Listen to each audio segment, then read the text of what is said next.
पढाउनु भो सुन्दर शान्त नेपाल मलाई थाहा छ। खै त गुरुजी तपाईले पढाएको सुन्दर शान्त नेपाल अहिले कहाँ छ? हो गुरुजी यो समयको खेल, त्यो बेला म फेल, अहिले तपाईँ फेल, म शिक्षामा फेल, तपाईँ सिद्धान्तमा फेल, यही हो गुरुजी समयको खेल। हामी हाम्रो अमुक राष्ट्रमा गएर अमुक कर्म गरेर अमुक राशिको धन लिएर आएपछि हामी हाम्रो चिल्लो कारले तपाईको मुखमा हिलो छ्यापेर हिँड्न सक्छौँ। गुरुजी तपाईको आशीर्वाद पनि मिथ्या हो। तपाईले हामीलाई भन्नुहुन्थ्यो भविष्यको कर्णधार, अहिले हामी बनेका छौँ विदेशीको कामदार।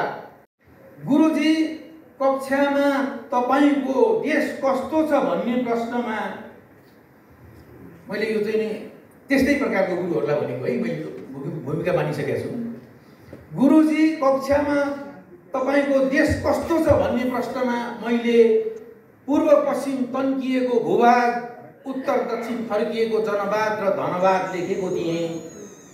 त्यो बेला तपाईले मेरो कान निमट्नु हो, बेन्चमा उभ्याउनु हो, कुखुराको भाले बनाउनु हो र उत्तर पुस्तिका च्यातिदिनु हो र पढाउनु हो सुन्दर शान्त नेपाल।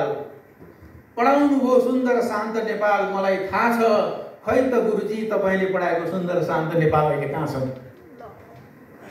गुरुजी तपाईको आशीर्वाद पनि मिथ्या हो।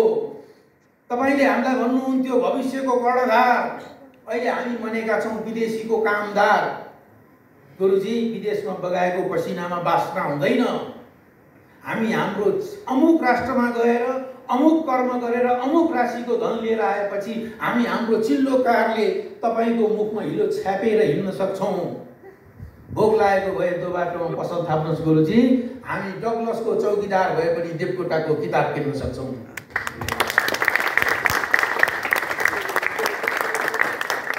तपाईँ भन्नुहोला बाबु यो समयको खेल हो।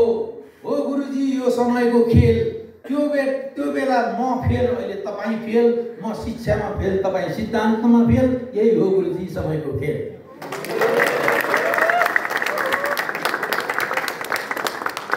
यति भन्दै म छोटो मन्तव्य टुङ्ग्याउन चाहन्छु। हेर्नुहोस्, आमा र देश भने उस्तै हो।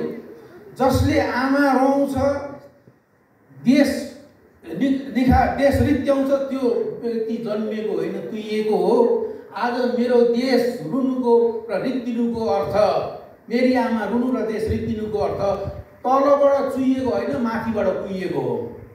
बिन्ती छ भगवान् देश मरुभूमि देऊ, बरु नेता मर्द देऊ, देश हराभरा दिएर नेता नामर्द नदेऊ।